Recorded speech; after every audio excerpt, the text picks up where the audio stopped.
Thank you for listening to the Matt's Movie Reviews podcast, available on Podbean, Apple Podcasts, Spotify, Google Podcasts, Amazon Music, and Stitcher. Also, please follow Matt's Movie Reviews on Facebook, YouTube, LinkedIn, Reddit, Instagram, and MeWe. And of course, be sure to visit mattsmoviereviews.net for the latest reviews, top 10 lists, and more. Now, on to the show.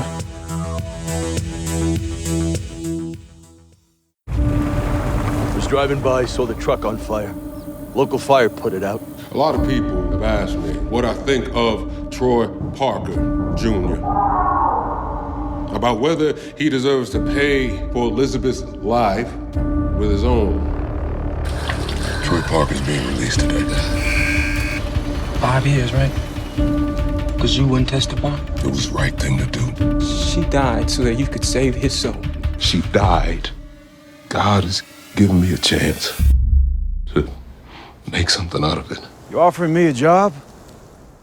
Yeah, it looks that way. Oh, Samuel, come on now. Your mother would have wanted... Don't do that! There was another car. Get the hell out!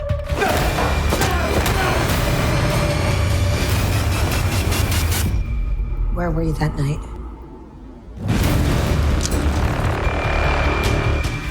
Take my car, go home. Go home! You get all that blood off your hands, preacher? What did you do?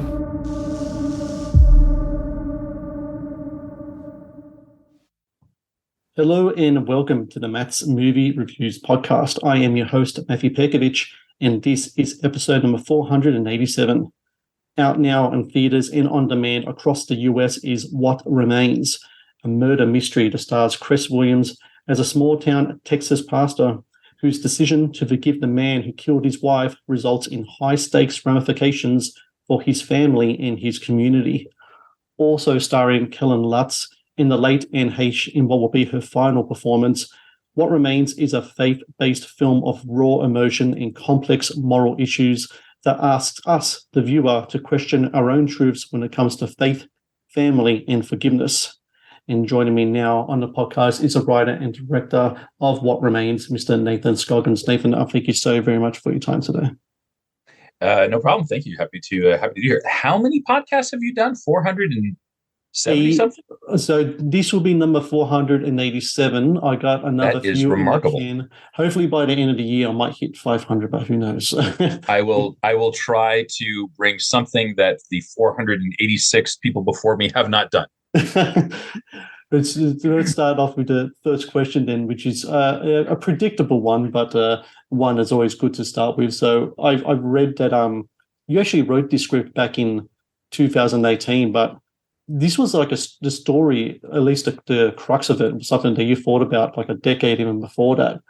What was going on in your life at that time that really brought about the story for this movie? Because it is a film with really kind of dense, kind of like moral issues. I'm really curious about what it was going on with you during that time in the mid 2000s that really brought about this story at that moment. Yeah, that's a great question. I can see why you've done so many of these podcasts. It was interesting because in the mid 2000s, I was still kind of newly married. My wife and I got married in 2001. We moved to LA at the end of 2002. And where the story came from, it started with this really kind of, I guess kind of a morbid thing, but my wife and I had some conflict. And so I was upstairs and sort of in my office, kind of just, trying to get back to sort of terra firma. And I had this thought of, and we had people coming over later that night. So I had to run out to the store to get something. And I thought, what would happen if I left the house to go get, whatever I needed to get at the local grocery store. And while I was gone, someone came in and murdered my wife. And how would I feel if my last interaction with my wife had been in conflict, and then what would I do with that guy? What would I? There have been some of these stories in the press about some profound acts of forgiveness that had taken place with different people forgiving people for one thing or another. And I thought, could I do that? And I just found that to be a really sort of fascinating moral terrain to navigate. What do we forgive? What don't we forgive? Why do we forgive? And I was in prep on what was going to be my first feature film, The Least of These, as I had that thought. And then I went to Sundance that year. And I was talking with a friend. We were kind of kicking around ideas, and I kicked around this idea, and he kind of responded to it. And so I thought, okay, well, there's something there. And then I tried to write it, and it was terrible. And I realized that I was not yet the storyteller who could tell that story. David Peoples has this story of how he sold Clint Eastwood Unforgiven in 1982, and it took Clint 10 years to feel like he was able to finally do that part justice. And so I do think that sometimes story ideas come to us as storytellers, and we are not yet good enough storytellers to tell those stories. And so, the story kind of went into a drawer in the back of, metaphorically, in the back of my mind. And then I took it out a couple years later, tried to write it again, realized, nope, still not the writer to tell this story. And then at the end of 2018, I pitched out for a project and do what all writers in LA do. You're going out on pitch meetings or whatever. And that project wasn't going to go anywhere. And it was my wife who said, what would you write if you didn't have to go to Warner Brothers and ask permission? And What Remains finally emerged. So it was definitely kind of like fits and starts. But I think that, it started with this question for me. I think a lot of times great stories start with personal questions. And for me, that personal question of what do I find unforgivable? And what do I need to forgive? Was very much connected to that. I think there were some issues that I was dealing with as well with some extended family where, most relationships kind of sit somewhere on this crux of truth and loyalty. What do you tell the truth about in your relationships, and you risk being disloyal? And what are you loyal to? And so you overlook a truth because you're trying to preserve loyalty. And that was a really interesting thematic thing. And I was trying to deal with that with some extended family at the same time. And I think these, all these sort of strands finally collided in this story that I wrote in 6 weeks. And that has kind of endeared to the movie that it is now. The story begins with an incredible example of forgiveness by the lead character of Marshall, who's played by Cress Williams. And I think for him, the forgiveness comes from a place where he, as a pastor, as a Christian, he has to live up and be an example for the teachings of his religion, of his faith, the teachings of Jesus. I myself am a Christian as well, and it's a movie and a scene that really kind of spoke to me. And I think when facing such tragic circumstances, to be able to forgive in that kind of way is an incredibly remarkable thing. I don't know if you noticed, Nathan, but there was an incident in Australia a couple of years ago, here in Sydney, actually, not too far from here, maybe like a half-hour drive or so, where there's a group of kids got mowed down by a drunk driver. Yes. Yes, I do remember this. Yes. Yeah, they were the Abdallah family, and there was 3 children and one niece of this one family, and the family are Christians, to be Catholic, to be exact, and they forgave the driver. Maybe a couple of days after that, and it was a moment in our life here in Australia, and I think globally as well, where a lot of things were going on. COVID was just beginning. There's all these things happening in the US in regards to the riots, etc. And it was a moment of forgiveness, and that was incredibly powerful, just in the way that it was done, and also I think it spoke to a lot of people where, unfortunately these days, and it has been for a little while now, forgiveness has not been a high priority. I think judgment and the whole kind of like canceling kind of aspect of things with regards to people and their behaviors has been more prominent. And when you talk about forgiveness, especially in regards to such a tragic circumstance, I think it's such a powerful thing, isn't it, Nathan? And I think especially in a film, cinematic and story format, it's such an excellent way to kind of root the kind of like the moral quandaries a lot of these characters face in your own film.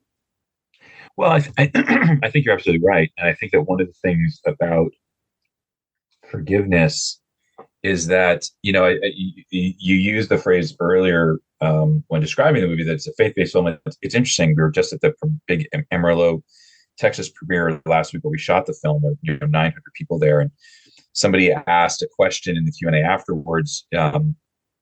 If I consider this a faith-based film, and in Texas, film becomes a 2-syllable word, Fiyylm, film. And and I said, I don't know if it's a faith-based film because, about halfway through the movie, it takes quite a turn, where you think you know where it's going, and then it doesn't go that particular way. But it's certainly a movie about faith, and it's a movie about forgiveness, and it's a movie about the need of these things, but also the cost of them. And I'm really interested in the idea that doing the right thing carries a cost. Jesus says in the scriptures that we should count the cost, as we follow him. And I think that, what I think is really interesting about the movie is that, a lot of faith-based films might end with the noble choice of the pastor to forgive. And I'm really interested in what happens after you make that noble choice, because you're right. It's to a certain extent, it's a little aspirational that he's able to do that. And I think it's aspirational for him in a way that he doesn't even necessarily realize, right? Towards, in the middle of the film, he's having a conversation with his son, and his son saying, "How can you forgive?" And he says, I can't. I forgave him and thought I'd never see him again. Now I have to see him every day up close. It's one thing to forgive when someone's far away. It's another thing to have to do it every day, in and out. And that, to me, I think is the really interesting thing for stories and storytelling is what happens after a character gets an epiphany. What happens after a character gets a sense of trying to do the right thing. And I think that, forgiveness is a day in, day out process. It's an everyday dying to yourself. It's dying to your own ego. It's dying to your own dreams and ambitions. And that's a heavy cross to bear. And it's a good one, because when Cress says early in the film, I've learned that when we don't forgive, we're the ones who suffer the most. I've suffered enough. Yeah. And I do think that we suffer when we refuse to forgive. But I also do think that suffering, that forgiveness carries its own cost and carries its own burden. And I really wanted to tell a movie that shows the cost of that, but that also shows the cost of not. Marcus, Cress's character's son, labors under the weight of unforgiveness. Kellan, the criminal, also labors under the weight of unforgiveness. And so while I think the movie points out that, forgiving carries a cost, so does unforgiving and the unwillingness to forgive. And that dichotomy I thought was really interesting. And I thought it was also really interesting because you're right. We live in a time where people have decided there are things that are unforgivable. And usually it's when they are personally affected by something, and they take offense at something or whatever. But I really like the idea of you are entirely justified if you say, I don't want to forgive this particular thing, right? Marcus does not want to forgive Kellan's character. And he's right, at one level. We go, look what he did. But I think that's where the interesting point of drama comes in, is when you go, both these perspectives are correct. Cress is right for wanting to forgive. Marcus is right for not wanting to. And what happens, as a result is, I think, the stuff of good drama. And I think we have that with What Remains. The Matt's Movie Reviews podcast is brought to you by TeePublic. TeePublic is the world's largest marketplace for independent creators to sell their work on the highest quality merchandise. With over 1.2 million designs, TeePublic is sure to have something you'll love. The Matt's Movie Reviews podcast is brought to you by Amazon. The world's leading online store, Amazon is your first stop to buy a wide range of products at competitive prices with fast delivery times. Amazon is also a world-class entertainment hub that includes Prime Video, Audible, Twitch, Amazon Music, and more. Sign up with Amazon today and experience the best in online shopping and entertainment. Please support Matt's Movie Reviews on Patreon. Get access to exclusive content, request movie reviews and top 10 lists, and help support my work.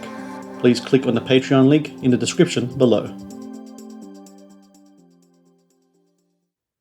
what I really love about What Remains is that it also delves into the aspect of free will in regards to the choices we made to sin.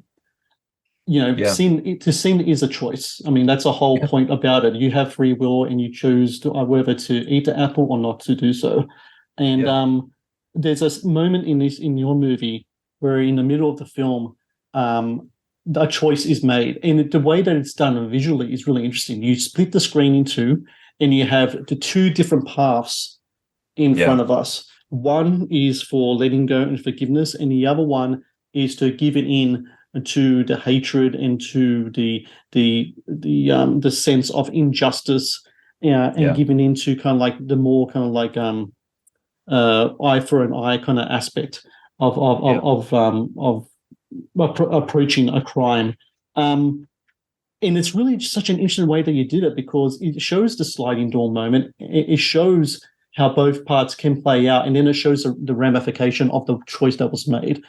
The whole visual approach that you had for that, was that something that you always wanted to try in the film? Because I thought it was really kind of interesting how it's set, how it plays out, the parallels between the two, and also how me as a viewer kind of took it all in. Because sometimes when you deal with kind of that kind of split screen stuff, it can be kind of a little too much. But in this case, I thought it fit the themes of the film and also the approach of the filmmaking really well. Thank you. Yeah, no, I think, look, when you're making an independent film like ours, right, and it's an intimate film, we tried to set it against some epic backdrops. I mean, Amarillo, Texas, I shot it 235 because I wanted to get a sense of the scope and the scale of the landscape. And I also wanted a story to feel big, even though it is kind of small and insular. I wanted to at least feel epic in terms of the framing of it. And even though it is a small movie in terms of, this is a relationship movie, it's a relationship drama. There's no third act CG punching. So it's very different from other movies in that regard. But, when you're making a movie like this, you always want to try to figure out, okay, what can I do to help the movie feel at least cinematic in terms of scope and scale? And it was actually funny because my wife and I, we were heading off to church one particular Sunday morning, and I was thinking about the script, and I hadn't really cracked it the way that I wanted to. And then I think I'd been watching a Brian De Palma movie, and De Palma plays with split screens, but he tends to play with split screens in terms of the same scene, right? You're seeing both characters' perspectives on a particular scene. I really wanted to take that cinematic technique, which hasn't been used in a while, and I wanted to apply it to two different realities. And so I really liked the idea of a, suddenly we see, you're right, one choice leads to two completely different paths. And so I told my wife, we're going to be late to church, because I had to, run off to the script and write it right there. And so it was always conceived as a split screen sequence, but I had no idea how we were going to do it. And when I sent the script to Lonnie Irvin, my editor, I said, we're going to give this a shot. I don't know how it's going to work. And he said, I don't know how it's going to work either. But there's something kind of fun about, when you're making an indie, you can kind of feel free to experiment. You can kind of feel free to play, because, we're doing it independently. I don't need 17 executives to sign off on it. And so what was crazy, Matt, was when we were shooting, and it was actually interesting. We shot that scene twice, and the scene where it's the one choice is made, and Cress goes upstairs, and it was this kind of, I don't know if there was an angel on my shoulder or what, but we did the whole thing where we pushed into Marcus, and then I told our DP just to start to pull back, because originally it was intended that it was just going to end with a close on him, and then I just said, well, just sit here for a second, and then let's pull back slowly. And we Hollywooded out the table that was in the way and all this kind of stuff. We had a great grip team, and we just kind of held until finally I said cut. And then when Lonnie edited it, he summoned me and Corey, my producer, to the edit bay, and he said, I just want to show you the most extraordinary thing that I've done in 20 years of editing. And he showed us the sequence, which was pretty much as it is in the film. And it was just kind of remarkable, like all these confluence of things that happened to make it work. And I was suddenly so thrilled. I called my wife that night and said, I do not deserve the movie that I would get, because that sequence, I think in some ways it's probably the first moment in the movie where an audience kind of sits up and goes, oh, okay, something different's going on here. Something unique is happening. And I was so grateful that it worked the way that I had conceived it, because again, you write it and you have no idea. You don't know if it's going to work or not. And then, you get into the edit and you go, oh, thank God. And so it did. It worked the way that I wanted it to. It had the intent the way that I wanted it to. And it's funny because people watch it now, and I've seen it with lots of audiences. We've been playing in LA in theaters for about a week, and watched it in Amarillo, and everyone wants to talk about that scene because they want to know like what went into it. And I joke, I say, listen, if you want a faith-based film, you get one side of the screen. That's your movie. And then, but the movie that we're telling is the other side of the screen, and it keeps going. And it's, I love that sequence. I'm so proud and grateful for how it turned out. I also love the film's ending. It's very ambiguous, but I think it works incredibly well in regards to the story you're told, because essentially what the film is asking is like, what truths do we hold when it comes to, you mentioned before, loyalty and honesty. I spoke before about forgiveness, and we talked about choices, and leaving it open the way you did. I'm not going to tell anyone exactly what it is or what happened, but leaving it open the way you did, it makes us question our own beliefs while watching it. How will we approach it? And I think that's not only a really courageous way to go about it, but a really kind of, impressive way as well. I got to say, I really liked how you did that. It really made me, I already was engaged in the movie, but even more so afterwards. It makes you talk about it and makes you do an internal debate. And I think that some of the best movies actually do that. Was that always on the cards for you, to always have that open ending and to have, hopefully, the audience discuss these things, if not with themselves, but with the person next to them in the theater or watching at home? Yeah, I mean, I think that I forget who said that good art should afflict the comfortable and comfort the afflicted.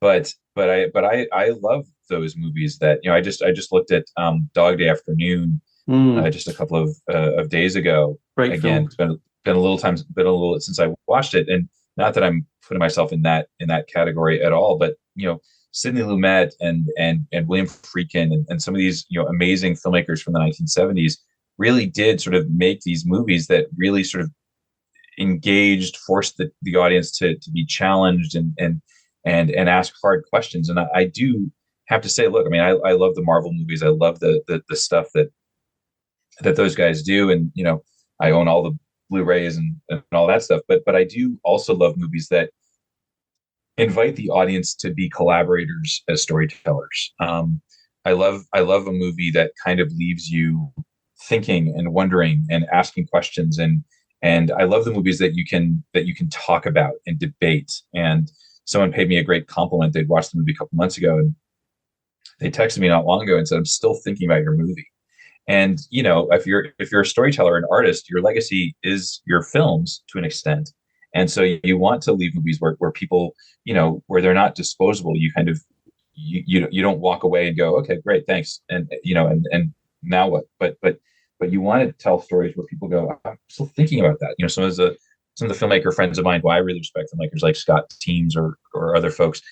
Scott made a great little movie not long ago called The Quarry that has a shot in it that I'm still thinking about 2 years after I saw it. And so I love the idea of trying to leave the audience with something where they're challenged, they're thinking, they're asking questions. And I think crucial to that is trying to tell a story where no matter where you land on the subject, you're right. All of these characters all have a strong point of view, and they are all, depending where you land as an audience member, you might agree with them. Anne Heche, who plays the sheriff, she's right, and her perspective is entirely understandable. And Marcus, who plays Samuel, his character is right. Kellan's character is right. Cress is like, all these characters, I think, have such rich POVs that the audience, hopefully, wherever you land, you're agreeing, and then maybe that leads to lots of good conversation afterwards. In the parking lot and at the coffee shop and over dinner or whatever. It's like I can't think of a better honor for a filmmaker than to make a movie where people go, I'm still thinking about it. I mean, we certainly got into it in the when it comes to the ending, we got into it on the set where everybody wanted to know what I was going for with the ending. And I said, I'm not going to tell you. I want you to decide. And so Anne had her perspective on the ending, and she, kind of laid it all out for me and said, am I right? And I said, maybe, and Cress had his own thoughts. And so he would ask me, what do you think? And I'd be like, maybe. And so, I like that. I like the ability of the audience to lean forward and engage rather than sit back and be presented. And I hope that the ending does kind of allow for that. And, it's funny because when my wife read it, she said, well, maybe you could shoot it in such a way where like you play the shot out and then the decision becomes clear. And I said, yeah, maybe. And then we didn't do that. But it was interesting because we shot it and we edited it and we scored it. And then we mixed it and it was all locked. And I thought about it the next morning. I woke up at 5 a.m. on Saturday, and I called my post sound guy, Joel Catalan, and said, we're not done yet. And he said, okay. And I took it back to our editor and I said, I need to just find a little hope, find something at the end. It doesn't tip the scales, but just it gives people who might be wanting, a little bit of hope. It gives them a little something. And he came up with a little flash of light. And then I had to take it back to my composer and have him score that little flash of light. And then we had to bring it back to our sound mixer and have him do it. And so it was a little bit of the ending was a little bit of work to find. And then when Anne passed in August, we had to go back in and find a little bit more. So the ending was always as intended, but it definitely morphed and shifted a little bit as we kind of got into it. Well, I absolutely love the ending, and there's so many things in this movie that what remains that I enjoyed. I enjoyed the performances. I enjoyed that it makes me ask questions of myself, because sometimes we don't want to even go down those roads and ask these questions because it can put us in a dark place. Well, I think it's really important as well to be able to kind of just, dive deep and almost into it like almost in a form of prayer, in a kind of way that you just kind of with your own and you go through it in your head and you think about it. And then again, sometimes you might have an answer, but until it happens to you, you don't really know. But it's always great to watch a movie that asks me to question that stuff, and I enjoyed it very much. And I recommend everyone out there, What Remains, on demand in theaters across the US right now. I really recommend you check this film out because I think the themes in it is important. The performances are terrific. I got to say, Anne Heche, with this being her final performance, does a really incredible job. I've always thought that she was incredibly underrated as an actor. Yeah. You just have to look at her work in Wag the Dog and Donnie Brasco and so many others. And she just was a fantastic actress, and great to see her put in such a great performance in your film, in the character of the sheriff. And I got to say, Nathan, it's been fantastic to talk to you today. I really enjoyed your film, and congratulations to you. And hopefully in the future we get to talk again, because it's been a pleasure to talk to you today. It's been great, Matt. Thanks so much. I really appreciate it. Yeah, Anne was a tremendous gift, and I'm so grateful that people are getting to discover her again, because she was truly a blessing to us. So yeah. Nathan, I thank you so very much for your time. I'm going to have this podcast up very, very soon, and my review up very soon as well. And I'll be sure to send you the links when I do so. And once again, just thank you for your patience with me and for your time today. And congrats with the movie. What Remains is definitely one of the favorite films I've watched recently, and it is a film that does resonate with me in many ways, and its themes and its performances have stuck with me. So I thank you so much for that. Thanks so much, Matt. That's tremendously kind of you. Thank you. I really appreciate it. Thank you for watching the Matt's Movie Reviews channel. Please subscribe for more reviews, podcast interviews, and exclusive content. Also, if you would like to request a review and support my work, please join my Patreon via the link in the description below.